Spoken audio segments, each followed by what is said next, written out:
나는 누구인가? 나는 누구인가를 왜 알아야 하는가? 오늘 말씀을 함께 나눕니다. 나는 누구인가라는 질문을 참 철학자들만 하는 게 아닙니다. 누구를 막론하고 한 번쯤은 다 고민해 보았을 거예요. 나는 누구인가? 이 질문, 나의 정체성, 특별히 예수를 믿으면서 나는 누구인가? 이런 부분에 있어서 우리는 확실하게 알고 넘어가야 된다는 겁니다. 세상의 모든 것은 우연이나 저절로 존재하는 것이 없습니다. 누군가에 의해 만들어졌고 또 누군가에 의해 만들어졌기 때문에 존재하는 겁니다. 만물의 영장인 인간도 우연히 저절로 존재할 수 없고 누군가에 의해 창조되었기 때문에 존재하는 겁니다. 우리는 창조주를 하나님이라고 불러요. 하나님께서 왜 인간을 만드셨는가? 이 질문에 대한 답변을 알면 나는 누구인가 하는 질문에 답이 나오게 되는 겁니다. 그것을 깨닫게 되면 우리 삶이 즐겁고 행복할 겁니다. 그것을 깨닫지 못하면 자신이 처한 어려움, 그런 현실만 보고 절망하고 낙심하고 불행한 삶을 살다는 거예요. 타락한 인간이 하나님이 지으신 만물을 눈으로 보고 귀로 듣고 손으로 만져도 깨닫지 못하기 때문에 하나님께서 성경을 통해 인간이 누구고 무엇을 위해 창조되어 있는지 여러 곳에서 우리 가운데 계시해주고 계셔요. 철학이, 윤리, 사상, 과학 이것이 누구인가를, 내가 누구인가를 절대로 알려주지 못합니다. 오직 하나님만이 내가 누구인지를 알려주시는 겁니다. 우리가 새로운 모임에 가면 항상 자기를 소개하죠. 이름이 뭐고 누구 엄마고 학교가 어디고 무슨 일을 한다는 거. 그렇지만 그런 것 가지고 나를 얘기해서는 안 됩니다. 오늘 요즘 많은 사람들이 자신을 찾는다는 그 명목하에 인생을 잘못 사는 사람들이 많이 있습니다. 나를 찾겠다는 젊은이들 독신을 고집해서 시집장가도 안 가고 혼자 살려고 애쓰고 있어요. 또 중년 부부들은 자기를 찾는다고 그동안 나를 잊어버렸고 살았다. 너무 억울하게 살았다. 나를 찾아야 되겠다. 이렇게 생각을 해서 또 이혼하는 사람들도 많이 있다는 겁니다. 나를 찾겠다는 의무를 저버리고 자기가 하고 싶은 일만 하려는 것은 건강한 생각이 아닙니다. 건강한 생각이 아니라는 거예요. 세상적인 방법으로 나를 찾으려고 하면요, 나라는 존재는 사라져버리는 거예요. 많은 사람들이 좌절하고 방황하는 거, 내가 누구인지를 모른다는 거예요. 많은 부와 명예가 있어도 내가 누구인지를 모르면 고독한 겁니다. 외롭고요, 슬프고 또 절망으로 사는 겁니다. 때로는 목숨까지 끊어버리는 거예요. 그러므로 내가 누구인지를 알면 여러분, 우리는 어떤 상황이든 간에 담대할 수 있고요, 당당하게 우리가 살아갈 수 있는 것입니다. 오늘 내가 그리스도 안에서 누구인지를 우리는 분명히 알아야 되고 또 어떤 것이 나에게 주어지는 것이 있는가를 우리는 깨닫는 시간이 되시길 바랍니다. 먼저는 우리는 하나님의 걸작품이라는 것을 우리는 알아야 돼요. 저와 여러분 한 사람 한 사람 누구나 다 하나님이 잘 만드신 여러분 최고의 걸작품이라는 거예요. 나라는 존재는요, 진화의 결과로 우연히 생겨난 게 아닙니다. 진화된 게 아니에요. 하나님이 특별히 만드셨는데 어떻게 만드셨어요? 직접 설계하셨고 손으로 빚으셨습니다. 그리고 만든 후에는 하나님이 직접 그 코에 생기를 집어넣어서 사람이 되게 하셨어요. 과학자들이 얘기하는 그 진화론을 사람이 처음에 원숭이가 진화돼서 사람이 되었다. 이런 걸 보면 참 어리석기도 하지만 하나님을 모독하는 그런 행위인 것을 이렇게 볼 수 있어요. 하나님이 사람을 지을 때 하나님의 형상과 모양대로 사람을 지었다는 거예요. 그러면 하나님의 모양과 형상대로 우리를 지었는데 하나님의 모양이 결국에는 원숭이라는 겁니다. 그거는 말도 안 되는 소리를 그들이 지금 하고 있는 거죠. 에베소서 2장 10절에 보면 우리는 그의 만드신 바라. 응? 만드신 바라. 한 사람 한 사람이 모두 하나님이 만드셨다는 겁니다. 시편 139편 13절 이하에 보면 주께서 내 장부를 지으시며 나의 모태에서 나를 조직하셨나이다. 내가 주께 감사하오면 나를 지으심이 신요 막적하심이라. 주의 행사가 기이함을 내 영혼이 자라나이다. 주께서 내 장부를 지으셨다래요. 나의 모태에서 나를 조직하셨다는 거예요. 어떻게 만드셨어요? 신녀막직하게 만드셨다. 여러분, 우리 사람의 신체를 보면 하나하나 정말로 어떻게 이렇게 만들 수 있는가? 신녀막직해. 필요한 곳에, 있어야 될 곳에 모든 것들을 다 위치해 해놔서 우리가 이 땅에 살아가는 동안 조금 더 불편함이 없도록 다 잘 만들어 놓으셨어요. 이거를 누가 만들겠어요? 하나님밖에 없다는 겁니다. 하나님은 만세전에 나를 또 아셨다 그랬어요. 특별한 존재로 나를 구별하셨다 말씀하고 있어요. 예레미야 1장 5절을 보면 내가 너를 복중에 짓기 전에 너를 알았고 내가 태에서 나오기 전에 너를 구별했다. 그러니까 하나님 말씀을 보면 사람이, 인간이 어떻게 이 땅에 태어나고 어떤 존재라는 것을 우리는 분명히 알 수 있는 겁니다. 그러므로 단 한 사람, 나는 이 세상에 하나밖에 없는 걸작품인 것을 우리는 알아야 된다는 겁니다. 키가 커도 걸작품이고 키가 작아도 걸작품. 사람들이 잘 안 났다고 하더라도 뭐예요? 걸작품이라는 거예요. 왜 그래요? 나는 나대로의 특징이 다 있습니다. 각 사람에게 다 재능을 주셨어요. 저 사람에게 나에게 없는 재능을 줬고 나는 저 사람에게 없는 재능이 나에게도 있습니다. 그러니까 공평하신 하나님이에요. 골고루 각자 재능과 달란트를 주어서 우리를 걸작품으로 만들어 놓으셨다는 겁니다. 그러므로 나는 하나님 하나밖에 없는 걸작품이다. 하나님이 창조한 작품이다. 그런 믿음으로 사시길 바랍니다. 하나님이 나를 만드셨다면요, 실수한 거 없습니다. 혹시 여러분들이 지금 여러분의 모습 속에서 재능과 달란트를 가진 것을 통해서 하나님이 이거는 나에게 실수로 만드신 것 같다 하는 그런 부분이 뭐 있을지 모르지만 그것까지도 하나님이 그렇게 만드셨다는 거예요. 하나님은 인생이 아니시기 때문에 거짓이 없으시고 절대로 실수하지 않는다는 겁니다. 그러므로 하나님이 나를 필요하셔서 나를 지으심을 믿으시길 바랍니다. 내가 학벌이 부족하고 지식이 부족하고 돈이 없고 명예가 권세가 있고 없고를 떠나서 절대로 하나님의 영광스러운 존재로 나를 지으시고 나를 만드셨다는 것을 믿으시길 바랍니다.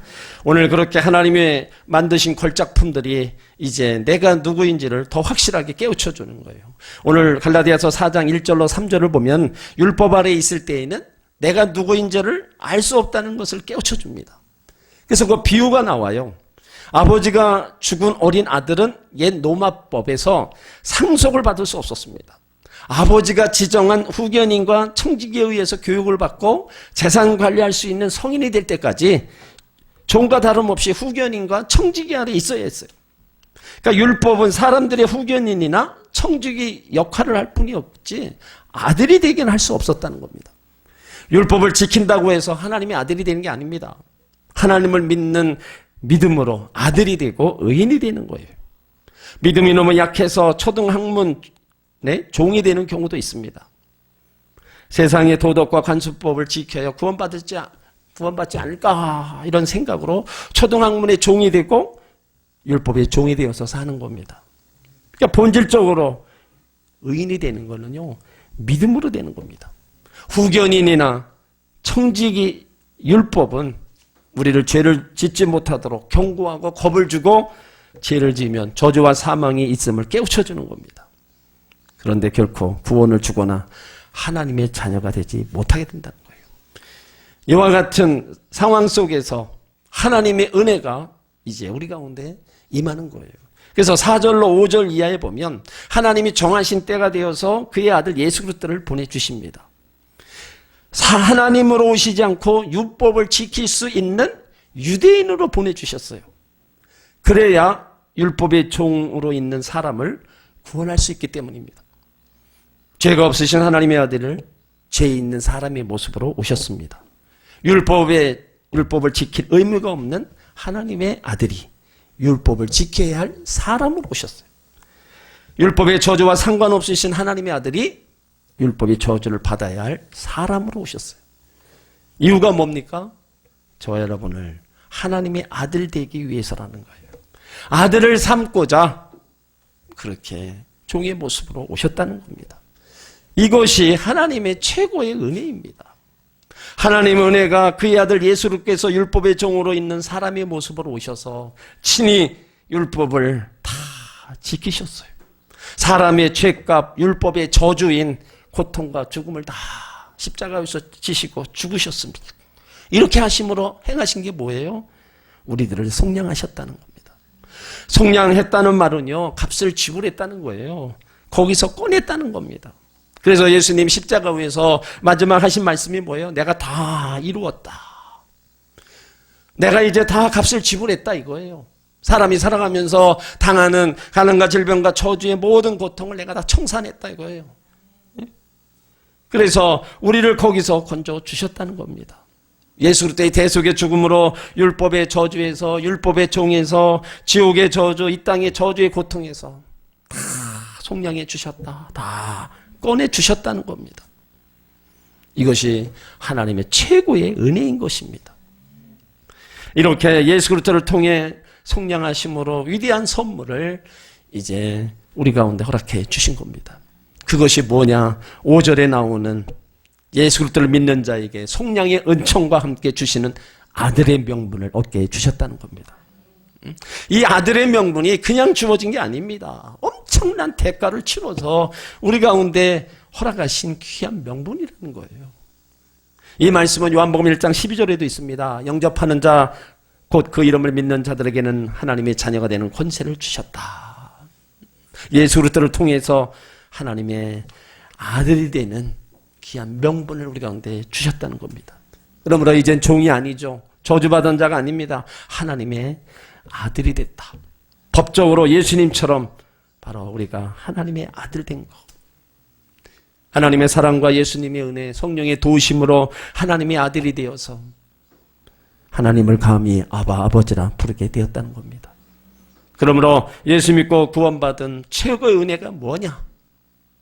죽을 병에서 고침받았다? 네, 그것도 맞습니다.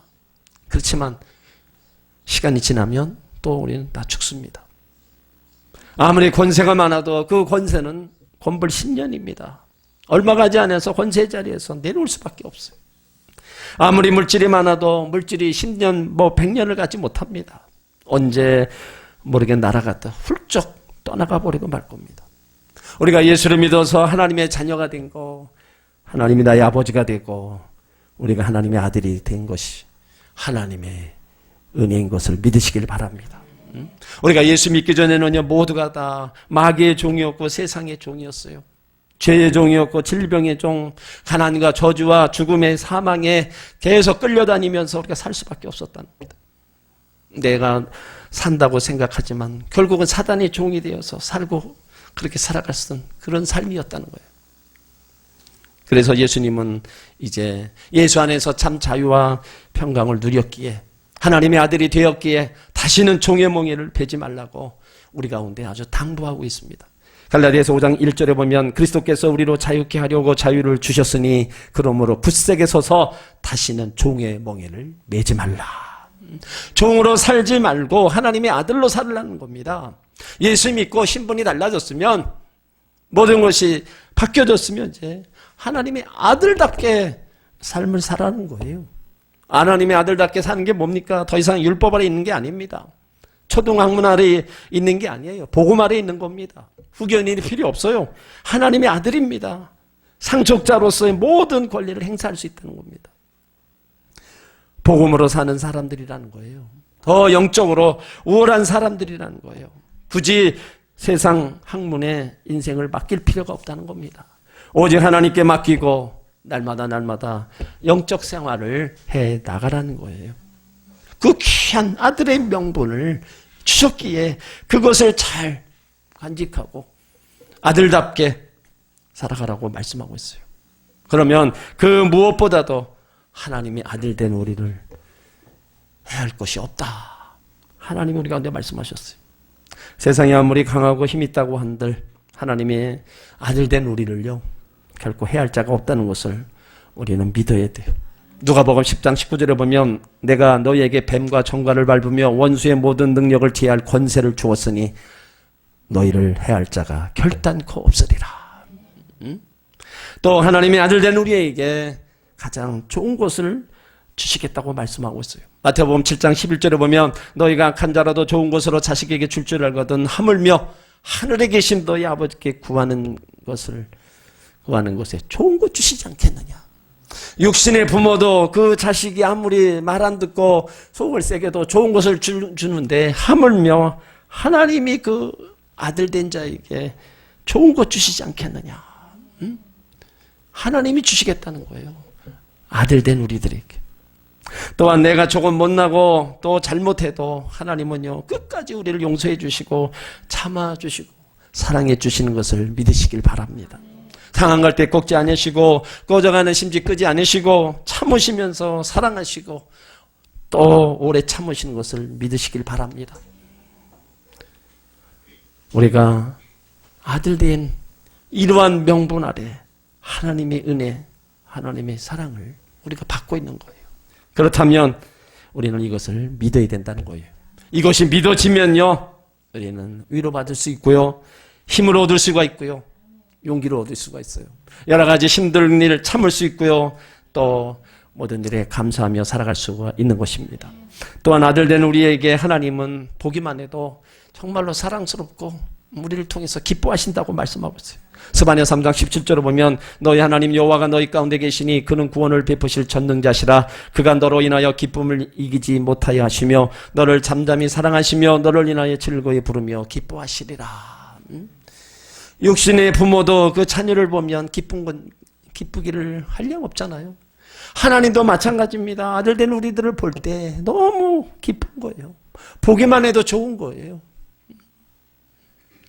그러므로 모두가 나를 떠나가도 모두가 나를 버려도 하나님의 사랑은 영원히 함께하는 것을 믿으시길 바랍니다.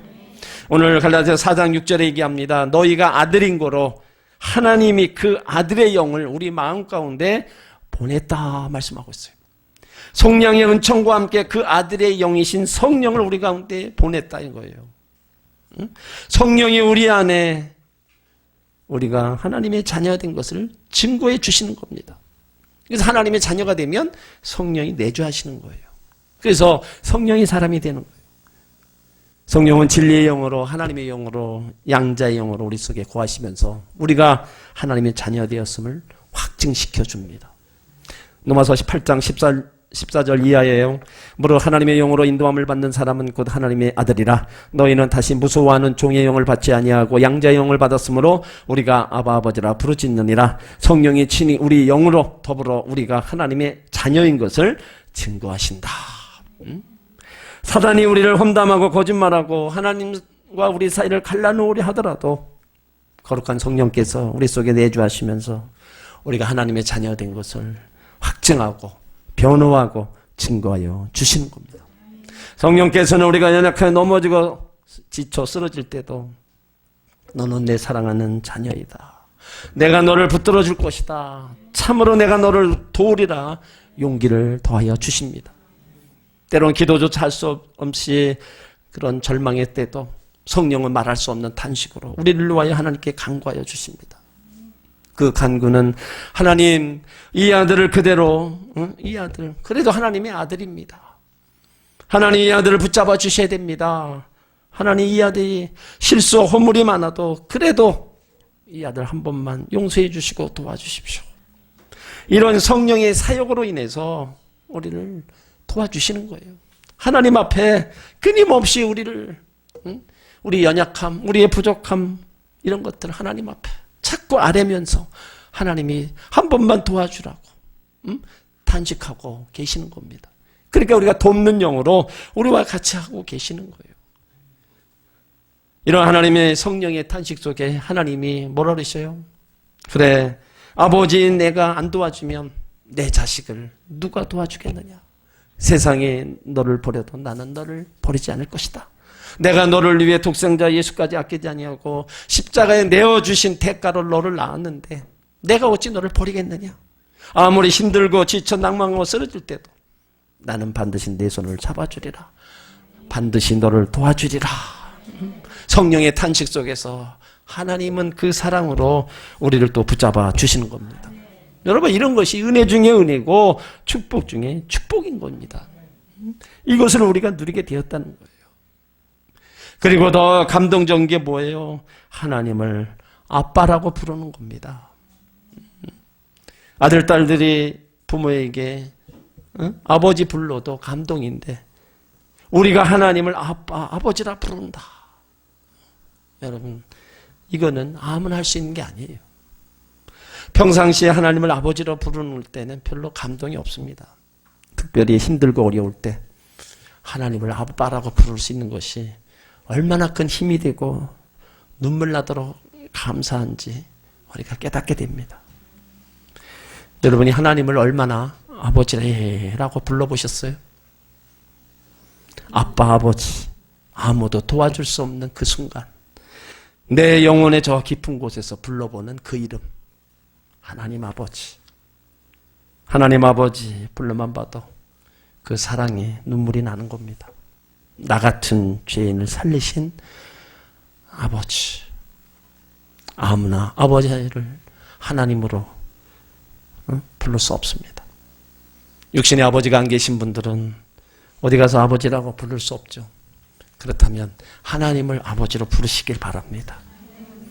하나님을 아버지로 부를 수 있는 그 특권을 우리 가운데 주셨다는 거예요. 우리가 양자의 영을 받았으므로 하나님을 아버지라 부르게 된 거예요. 이제 이렇게 아들이 된 우리에게 오늘 갈라디아서 4장 7절에 보면 하나님으로 말미암아 유업을 이을 자라고 얘기합니다. 하나님 나라의 유업을 이을 자, 유산을 다 받을 자라는 거예요. 하나님 나라를 다 받을 자, 뭡니까? 상속자라는 겁니다. 이 상속은 아무에게나 주는 게 아니죠. 아들 된 자에게 주는 거예요. 하나님 아들이 누리는 유업이 어떤 거 있습니까? 천국을 소유하는 겁니다. 하나님 나라는요, 완전히 행복이 보장된 나라잖아요. 의식주에 대한 걱정이 전혀 없는 나라. 생로병사의 문제가 해결되고 전혀 걱정할 이유가 없는 나라. 죄악이 존재하지 않고 사단이 없는 나라. 만족과 기쁨이 충만한 나라. 이것이 바로 내 나라, 내가 상속받는 하나님 나라라는 겁니다. 하나님이 아들이 되면 하나님의 모든 소유를 상속받는다는 거예요. 놀라운 선언입니다. 그 문제는 뭐예요? 하나님의 아들이 되어야 된다는 거예요. 그렇게 되면 하나님 나라와 하나님 소유한 모든 것들을 다 상속받게 된다는 거예요. 그러니까 하나님께 내 거가 되는 거예요. 결국 모자람이 없는 하나님의 부요, 그것이 다 나의 것이 된다는 말입니다. 천국에 뿐만 아닙니다. 이 땅에 살아가고 있는 가운데도 하나님의 부여를 누리며 살 수 있다는 겁니다.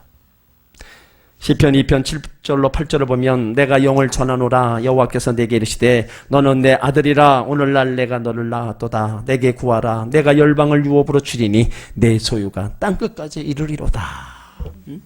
그러니까 하나님의 자녀가 되는 순간 모든 것들을 다 가진 존재라는 겁니다. 하나님의 아들이 되었다면 벌써 뭐요? 모든 것을 가진 거예요. 이런 걸 보면 하나님이 나를 특별한 존재로 삼으셨다는 거예요.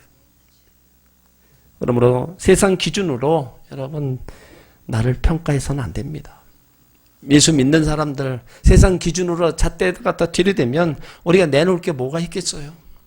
우리는 하나님이 나를 이렇게 귀하게 복되게 여기신다는 거, 이거를 우리가 생각을 해야 돼요. 하나님이 또 나를 당신의 손바닥에 새길 정도로 귀하게 여기신다고 말씀하고 있어요. 이사야 49장 15절에 보면 여인이 어찌 그 젖 먹는 자식을 잊겠으며 자기 태에서 난 아들을 국리히 여기지 않겠느냐. 그들은 혹시 잊을지라도 나는 너를 잊지 아니할 것이라. 내가 너를 내 손바닥에 새겼다. 이 땅에는 아이를 낳고 아이를 버리는 부모도 있습니다. 그렇지만 하나님은 그렇지 않다는 거예요. 나는 너를 잊지 않겠다. 내가 너를 내 손바닥에 다 새겼다는 겁니다. 손바닥에 새겼다는 게 뭐예요? 가까이 보고 계신다는 거예요. 관심 있게 보고 계신다는 겁니다. 꼭 지키겠다는 거예요. 이것이 믿어지면 우리는 더 당당할 수 있는 것입니다. 그러므로 사랑하는 성도 여러분, 여러분, 아들의 명분을 소중히 여기시기 바랍니다. 때로는 하나님께 기도하는데 응답하지 않을 경우가 있어요. 그러면 둘 중에 하나입니다. 하나님의 아들이 아니든지 아니면 속속이는 아들이든지 둘 중에 하나예요.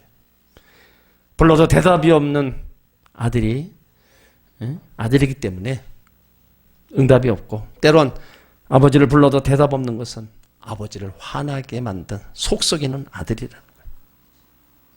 우리는 하나님의 아들로서 예수 그리스도를 통해서 얻은 그 귀한 아들의 명분, 이것을 우리는 자랑스럽게 여기고 우리는 하나님의 아들답게 살아야 될 줄 믿습니다. 에서는요, 아들의 명분을, 그 장자의 명분을 팥죽한 그릇에 팔아 넘겨가지고 하나님의 진노를 샀습니다. 아들의 그 명분이 팥죽한 그릇만큼 못하더냐, 하나님이 화내신 겁니다. 히브리서 12장 16절에 보면 한 그릇 음식을 위하여 장자의 명분을 판 에서와 같이 망령된 자가 없도록 살피라. 하나님의 아들 된 자가 하나님의 은혜를 모르고 망령되는 행실을 행한다는 거예요. 그것이 결국은 뭡니까? 팥죽 한 그릇에 장자권을 팔아먹는 거나 똑같다는 겁니다. 그런 일이 없도록 살피라는 겁니다. 그러므로 하나님의 은혜를 우리는 헛되이 여겨서는 안 됩니다. 그 하나님의 은혜를 잊어서도 안 된다는 거예요. 어떻게 우리가 하나님의 아들이 되는 명분을 얻었나? 이거는요, 세상 그 어디에서도 얻을 수 없는 겁니다. 오로지 하나님의 사랑과 예수 그리스도의 그 대속의 은총이 아니고서는 결코 얻을 수 없는 겁니다. 그러므로 우리가 아들의 명분을 예수 믿으면서 잊지 말아야 되는 거예요. 이것이 결국에는 내가 이 땅에 살아가는 이유가 되고, 이 땅을 떠나갈 때 상속자로서의 얻을 수 있는, 저 하나님 나라까지 다 얻을 수 있는 그 시작이 아들의 명분으로부터 시작되는 거예요. 베드로는 하나님의 아들 된 우리에게 이렇게 얘기합니다. 오직 너희는 택하신 족속이요 왕같은 제사장들이요 거룩한 나라요 소유된 백성이니 이는 너희를 어두운 데서 불러내요 그의 귀한 빛에 들어가게 하신 자의 아름다운 덕을 선전하게 하십니다. 하나님 아들 된 우리에게 뭐래요? 택하신 족속이라고 그러고 왕같은 제사장, 거룩한 나라, 소유된 백성이라고 얘기합니다. 이렇게 되기까지 한 일이 뭡니까? 어두운 데서 우리를 불러냈다는 거예요. 죄의 종에서, 마귀의 종에서, 죄악 속에서 우리를 불러내서 그의 귀한 빛에 들어가게 했다. 예수 안에 들어오게 우리를 만들어 주셨다는 거예요. 그러면서 우리가 해야 될 일이 뭐냐? 아름다운 덕을 선전하라고 말씀하고 있어요. 여기 선전하라는 말은요, 감추었던 어떤 사건, 진상, 알려지지 않는 소식을 사람들에게 잘 알리도록 공표하라는 겁니다. 내가 하나님의 아들이 되었으면은 아들 되지 않는 사람들에게, 어두운 가운데 있는 사람들에게 빛 대신 예수를 증거해서 그들도 또한 하나님의 아들로 삼는 일에 함께 하자는 거예요. 함께 하자는 게 뭡니까? 결국은 우리를 하나님의 동역자로 인정해 주신다는 겁니다. 고린도전서 3장 9절에 보면 우리는 하나님의 동역자라고 얘기하고 있어요. 우리를 하나님의 동역자로 인정했다는 것은요, 하나님은 우리를 통해서, 저와 여러분을 통해서 일하시겠다는 거예요. 나 한 사람 빠져도 상관없지 생각하면 안 되는 겁니다. 성경의 역사를 보면 다 하나님이 그때마다 사람을 세워서 다 하나님의 일을 하셨어요. 노아 시대에 만약에 노아가 거기에 없었다고 보세요. 그러면 하나님은 다른 사람을 찾았을 겁니다. 이런 걸 보면 지금 우리가 있는 이곳에서 하나님은 나 한 사람을 통해서 복음이 필요한 자에게 복음이 증거되기를 원하고, 어둠 가운데 있는 그들에게 빛 대신 예수 그리스도를 증거하기를 원하신다는 거예요. 그러므로 우리가 나 때문에 하나님 나라가 이루어지고, 나 때문에 하나님의 역사가 나타나고, 하나님이 나와 함께 일하신다, 나는 하나님의 일하는, 같이 일하는 동역자다, 이와 같은 것을 하나님 우리 가운데 허락해 주셨다는 겁니다. 그러므로 열심을 다해서 우리 하나님과 동역하는 저와 여러분이 되어야 될 줄 믿습니다. 우리가 하나님의 일의 동역자라면 하나님은 우리 일의 동역자인 것을 믿으시길 바랍니다. 우리는 하나님이 왜 나를 아들로 삼아 주셨는가, 이 신앙의 본질적인 문제에 대해서 우리가 한번 생각을 해봐야 돼요. 예수 믿는 사람들을 성도, 크리스찬, 하나님의 백성, 천국 시민이라고 부릅니다. 이 세상 속에 살고 있지만 그래도 뭔가를 거룩하게 구별시켜 놓았어요. 하나님의 아들의 명분을 줘서 천국 백성임을 분명하게 삼아놨다는 겁니다. 왜 그렇게 삼아놨어요? 여러분, 세상에서 나라는 존재를 우리가 한번 찾아보면 성경은 나라는 존재를 잠깐 보이다가 없어지는 안개라고 얘기를 해요. 나그네와 행인이라고 얘기합니다. 예수를 알지 못할 때 나그네와 행인 같은, 안개 같은 그런 나의 존재였고 나의 삶이었고 또 율법에 묶인 종의 신세밖에 되지 않는다는 겁니다. 그러나 예수를 믿고 십자가 은혜 안에 들어왔을 때는 이제 그 신분이 어떻게 해요? 하나님의 아들로 바뀌었다는 거예요. 그러니까 종이 아들로 바뀌었다는 거. 이거는 엄청난 변화입니다. 고대 사회에선 종과 아들의 신분, 그 특권 비교가 안 되는 거예요. 그러므로 예수를 믿는 인생은요, 극과 극의 정반대의 위치로 바뀌게 됐다는 거예요. 예수 믿는 인생, 죽음에서 생명으로, 지옥에서 천국으로 완전히 바뀐 겁니다. 오늘 예배 드리러 나온 여러분들이 바로 하나님의 아들로서 이 자리에 앉아 있습니다. 하나님의 놀랍고도 무한한 사랑과 은혜를 현재 받고 있습니다. 하나님의 은혜의 장중 안에 완전히 붙잡혀 있기에 우리는 그 은혜 속에서 모두가 힘들어하는 이 세상 속에서 그래도 하나님의 지키심과 하나님의 보호 속에 인도하심 속에 우리가 살아가는 겁니다. 그러므로 다시 한번 우리 예수 믿고 구원받은 저와 여러분, 종의 신분에서 아들로 신분으로 바뀌었고, 그렇다면 내 삶의 주인도 이제 바뀌었다는 것을 아시기 바랍니다. 갈라디아서 2장 20절에 내가 그리스도와 함께 십자가에 못 박혔나니 그런즉 이제는 내가 사는 것이 아니요 오직 내 안에 그리스도께서 사시는 것이라. 이제 내가 육체 가운데 사는 것은 나를 사랑하사 나를 위하여 자기 몸을 버리신 하나님의 아들을 믿는 믿음 안에서 사는 것이라. 믿음은요, 하나님 편에서는 변함이 없어야 돼요. 나에게는 하나님의 아들로 자꾸 변화가는 겁니다. 믿음은 세상에서 하나님의 역사하심을 나타내는 거예요. 그렇기 때문에 나를 사랑하사 나를 위해 자기 몸을 버리신 하나님을 믿는 믿음 안에서의 삶이 얼마나 중요한 것을 우리는 알아야 된다는 겁니다. 베드로후서 1장 10절에도 형제들아 더욱 힘써 너희 부르심과 택하심을 굳게 하라. 너희 부르심과 택하심을 굳게 하라는 거예요. 흔들리지 말라는 거죠. 왜요? 너희가 이것을 행한즉 언제든지 실족치 아니하리라. 믿음의 굳건히 서서 나가면 여러분 실족할 수가 없습니다. 누가 유혹해도 넘어가지 않습니다. 환난이나 여러 공고나 핍박이 와도 결코 믿음의 길을 떠나지 않는다는 겁니다. 오늘 나는 누구인가를 왜 알아야 돼요? 예수 믿어 구원받은 하나님의 아들이라는 거예요. 내가 하나님의 아들인 것을 알면요, 우리 어떤 상황에서도 당당하고 담대할 수 있는 겁니다.